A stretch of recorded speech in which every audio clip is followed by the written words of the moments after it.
Welcome back to my channel. আমি সকাল সকাল রেডি হয়ে গেছি। আজকে যাচ্ছি একজনের বিয়েতে। কার বিয়েতে, কোথায় বিয়ে, কি না কি সব তোমরা পরে জানতে পারবে ভিডিওতে। সকাল সকাল রেডি হয়ে গেছি। এটা হচ্ছে আমার ফাইনাল লুক। যদি তোমার দাদাকে পাই তাহলে আমি আমার লুকটা তোমাদের সাথে শেয়ার করে দেবো। চলো দেরি না করে যাওয়া যাক এবার। বাবা অলরেডি আগে বেরিয়ে গেছে, এবার আমরা যাচ্ছি। ফোন নাম্বার তো আছে, এইটা হবে না, খুলে দেখবো আমি।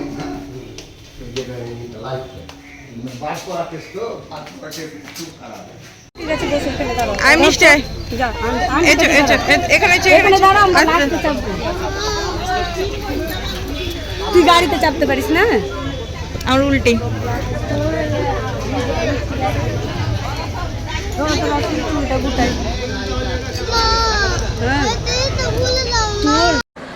আমাদের বরের গাড়ি ছেড়ে দিয়েছে আর এদিকে আমরা যাচ্ছি বাইকে। কারণ গাড়ি করেছে অনেকটাই, বেশ গাড়ি করেছে, কিন্তু আমি যেহেতু গাড়িতে সহ্য করতে পারি না, আমার সমস্যা হয়। আর যেহেতু ধরে নাও যে কাছে পিঠে যদি খুব একটা নাও ডিস্টেন্স মানে 2 ঘন্টা 1 ঘন্টা যদি ডিস্টেন্সের মধ্যে সব কিছু থাকে, দেন আমি আর তোমাদের দাদা ভাই না বাইকে বেশি মানে নিজেদের স্বাচ্ছন্দ্য বোধ করি যে হ্যাঁ একদম ফ্রি ফায়ারটা যাবো, এরকম একটা ব্যাপার থাকে আমাদের মধ্যে। তো ওখান থেকে গাড়ি ছেড়ে দিয়েছে, দেন এখন আমরা সবাই যাচ্ছি। আর এদিকে মানে অনেকেই বাইকে যাচ্ছে, অনেকেই গাড়িতে যাচ্ছে, তো খুবই মজা লাগছিল খুবই। আর ক্যামেরাম্যান তো বারবার বলছে যে সবকটা গাড়িকে একসাথে যেতে বলো, না তো ভিডিও করতে একটু অসুবিধা হচ্ছে। মানে একবার কি হচ্ছে বলো তো, প্রথমে বরের গাড়ি চলে যাচ্ছে, তো পিছনে সমস্ত গাড়ি পড়ে যাচ্ছে।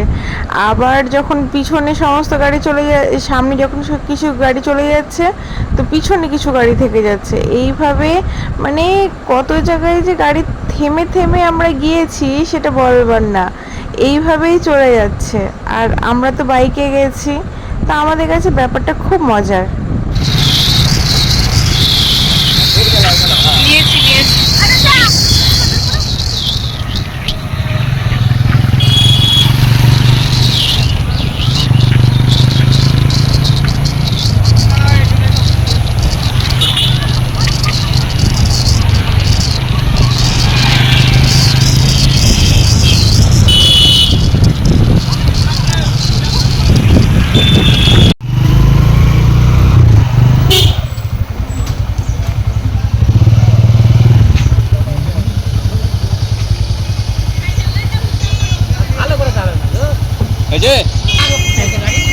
কি জানি একটা নতুন ব্যাপার বলে আছে বলে আজকে থেকে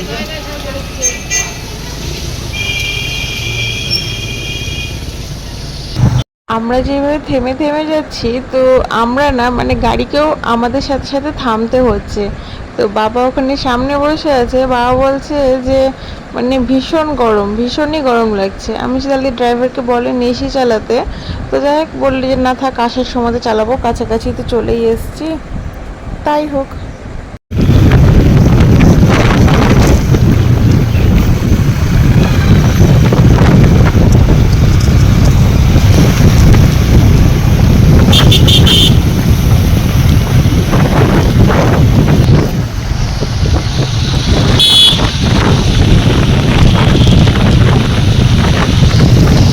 দুই দিককার পরিবেশটা এতটাই সুন্দর যে অসাধারণ লাগছে, চোখ জুড়িয়ে গেল গো, বিশ্বাস করো। দুদিকে মানে গাছপালা, আবার উপরটা বেশ গাছপালা দিয়ে ঢাকা। মানে সত্যি কথা বলতে কি এত ঠান্ডা এই জায়গাটাতে বলবার না, চোখ মন প্রাণ দুটোই জুড়িয়ে গেল, এত সুন্দর পরিবেশ। আমি তোমাদের দাদাভাইকে বলছি গাড়িটা আস্তে চালাও, হাওয়াটা ঠান্ডা ঠান্ডা আসছে, তো খুব মিষ্টি লাগছে। উফ,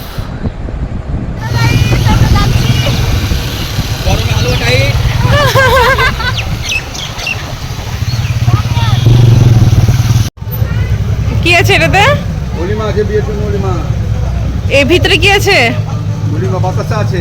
ও আচ্ছা,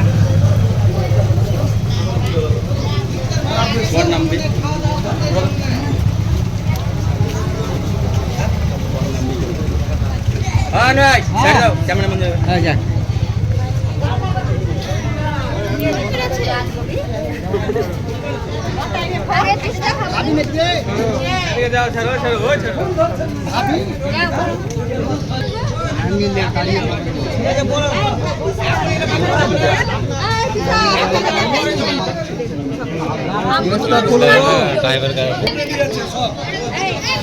ক্যামেরাটা ধরেন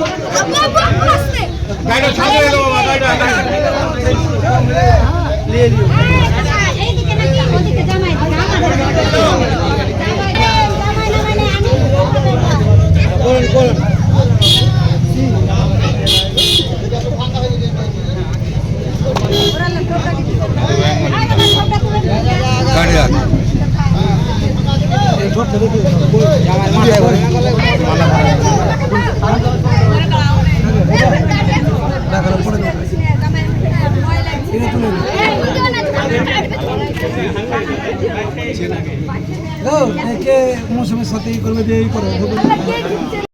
এইখানে আমরা বিয়ে বাড়িতে চলে এসেছি, জামাইকে বরণ করে নিয়েছে, যা যা দিয়ে বরণ করার মানে যা যা রিচুয়ালস আছে সেগুলো হয়ে গেছে। আর এখানে হচ্ছে জামাইয়ের শালিদের একটা বলতে গেলে বলে না যে ঠাট্টা আর কি মজা সবটাই।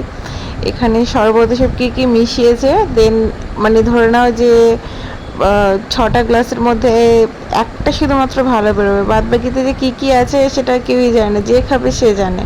তো যাই হোক বড়মশাই এবার খেতে হবে, ও খেয়ে মানে তার আগে একজন দেখে বলছে দাঁড়া যাচাই করতে দে। তো এবার এখানকার সবাই বলছে যে চশমাটা পরে দেখেন তাহলে ভালোভাবে বুঝতে পারবেন। তো যাই হোক বড়মশাই একটু টেস্ট করেছে, কিছু তো বলতে পারছে না যে ভালো খারাপ যাই হোক। এবার মিষ্টি বললো অল্প, মানে মিষ্টিটা সবাই একটু কমই খায় এখানে দেখছে, বড়মশাই তো মিষ্টিটা খুবই দেখছে কম খায়। এবার ধরেছে আসল পালা, ওই যেটা গেট ধরানি বলে ধরেছে এবার সেটা এবার এটা নিয়ে এই যে বড়মশাই, আমারই তো এখানে হাসি লাগছে। তো বড়মশাই নতুন বড়মশাই, তাকে দেখো তারও একটা হাসির একটা আলাদা লেভেলে আছে। তো এখানে সবাই কথা বলছে এত এত এত এত, এবার মানে বলে না যে এতটা ডিমান্ড ছাড়া মানবো না, এতটা ডিমান্ড ছাড়া মানবো না, মানে এককালে হয়তো আমিও করেছি। তো সেইভাবে ধরে নাও যে এই ব্যাপারগুলো তো খুব মজা লাগে, যেখানে যে স্প্রেটা করছে। উফ, আমার এখানে একটু প্রবলেম হয়েছে, আমি চশমা তো পরেছিলামই, বাট আমার চোখের ভিতরে ঢুকে গেছিলো, দিয়ে এত চোখ লাল হয়ে গেছে আর এত চোখ জ্বলছিল যে বলবার না। এখানটাতে আমার একটু প্রবলেম হয়েছে। আর তোমাদের দাদাভাই বলছে তুমি সাইড থেকে হটে যাও। আমি কী করে হটবো গো, ফ্যান আছে সাইডে। আসার সাথে সাথে আমাদের দিয়ে দিয়েছে ওয়েলকাম ড্রিঙ্কস, অসুবিধা নেই। এই যে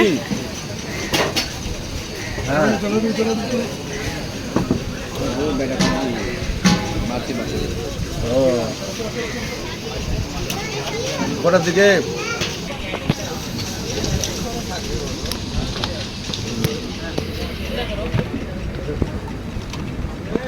দেখি আগে কি আছে।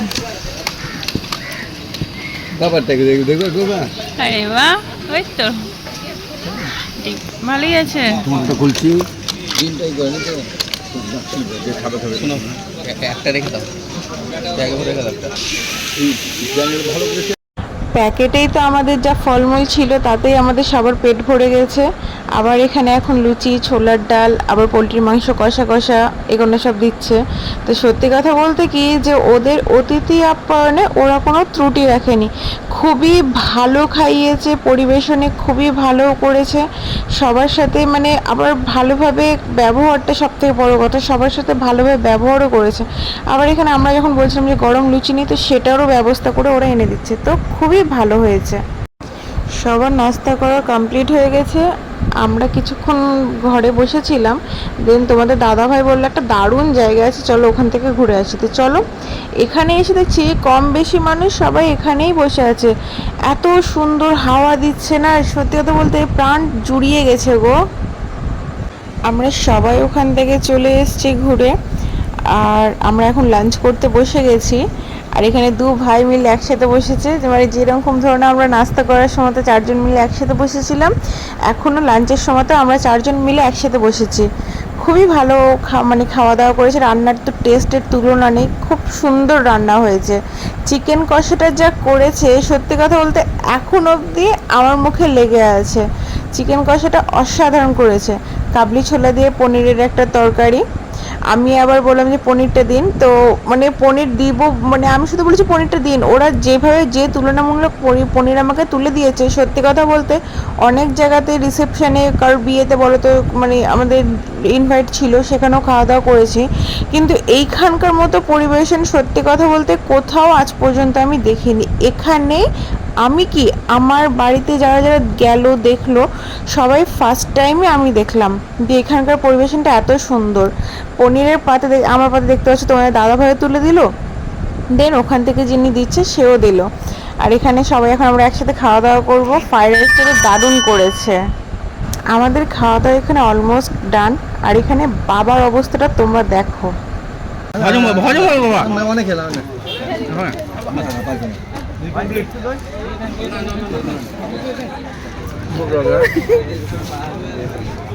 আমাদের সবার খাওয়া দাওয়া হয়ে গেছে, এখন সবার বাড়ি যাওয়ার পালা, বিশেষ করে বর বউকে নিয়ে বাড়ি যাওয়ার পালা। আর সত্যি কথা বলতে কি খুবই ভালো ব্যবহার সবার কাছ থেকে আমরা পেয়েছি। আর পরিবেশন তো কোনো কথা হবে না, যাওয়ার পর থেকে নিয়ে শুরু করে আসা পর্যন্ত অবধি সবার পরিবেশন বলো কি ব্যবহার বলো খুব ভালো ছিল, খুবই ভালো ছিল, কোনো কথা হবে না এটা নিয়ে। আর এই যে মেয়েটার গোটা ফ্যামিলি এখানে আছে, আত্মীয় স্বজন বাড়ির লোক থেকে শুরু করে সবাই আছে।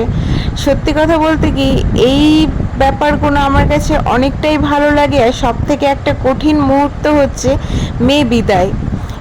জানি না যে এই রিচুয়ালসটা মানে কবে থেকে শুরু হয়েছে, কবে গিয়ে শেষ হবে, এই জিনিসটা সত্যি কথা জানি না। কারণ একটা কথা কি, একটা মেয়ে যখন ছোটোবেলা থেকে মানে আস্তে আস্তে তার বাবা মা বলো তার পরিবার বলো সেখানে যখন বড় হয়, সেখানকার পরিবেশটা সে জানে বুঝে, কার সাথে কিভাবে চলতে হবে না হবে সমস্ত কিছু একটা মেয়ে সেই 18 বছর বলো কি 20 বছর বলো কি 25 বছর বলো সবাই সেই জিনিসটা জানে যে হ্যাঁ আমাকে এই পরিবারে এইভাবে চলতে হবে, এটা এই সেই এগুলো সবাই জানে। কিন্তু যখন তার বিয়ে হয়ে যায়, সে যখন আর একটা জেনারেশনে পা দেয়, মানে জেনারেশন কি আর একটা জীবনে যখন সে পা দিবে, তখন সে মানে সত্যি কথা বলতে অনেক মেয়ে ঘাবড়িয়েও যায়, আবার অনেক মেয়ে বুঝেও যায়। আবার সব থেকে বড় কথা কি বলতো, পরিবার যদি বোঝার হয় তাহলে সেই মেয়েটাকে সেইভাবে মানিয়ে নেওয়া, বুঝে নেওয়া যে সে তো আর একটা পরিবার থেকে এসেছে, তার পরিবার আলাদা, আমার পরিবার আলাদা, তাকে আমাদের পরিবারের মতো করে মানিয়ে নিতে হবে, তাকে আমাদের পরিবারের মতো করে আমাদেরকে মানিয়ে নিতে হবে। এটা হচ্ছে সব থেকে বড় কথা। মেয়েদের জীবনটা ভারী অদ্ভুত, আমি নিজেও বুঝতে পারি না কেন। তো এটা হচ্ছে একটা সব থেকে বড় সময় সঁপে দেওয়া। সত্যি কথা বলতে কি এই জিনিসটা মানে খুবই কষ্টের। এটা মানে কি বলবো, ভাষায় প্রকাশ করা যাবে না। যিনি সঁপে দিচ্ছেন ইনি হচ্ছেন মেয়ের কাকা, মানে কিছু বলার নেই, এই সময়টা খুবই কষ্টের। আমরা ওখান থেকে বেরিয়ে গেছি, বর বউ সবকে নিয়ে বেরিয়ে গেছি, আমাদের বিদায় হয়ে গেছে ওখান থেকে। আর মানে এই যে গাড়িতে বাবা বসে আছে, আমি বললাম যে এসিটা চালিয়ে নেন, তো এসি চালিয়ে দিয়েছে গাড়িতে, সেই কারণে আর কথা শুনতে পাচ্ছে না। আমরা এগোলাম, ওরা আসুক আস্তে আস্তে। তো আজকের ভিডিওটা আমি এখানেই শেষ করছি, দেখা হবে নতুন আরও একটা ভিডিওতে। আশা করছি আমার ভিডিওটা তোমাদের ভালো লাগলো, দেন ভালো লাগলে একটা লাইক করে দিও, সাবস্ক্রাইব করে আমার পাশে থেকো। তোমরা সবাই সুস্থ থেকো, সাবধানে থেকো, ভালো থেকো। আমার ভিডিওতে তোমরা একটু লাইক করে দিও, সাপোর্ট করো, পাশে থেকো তোমরা আমার এইভাবেই।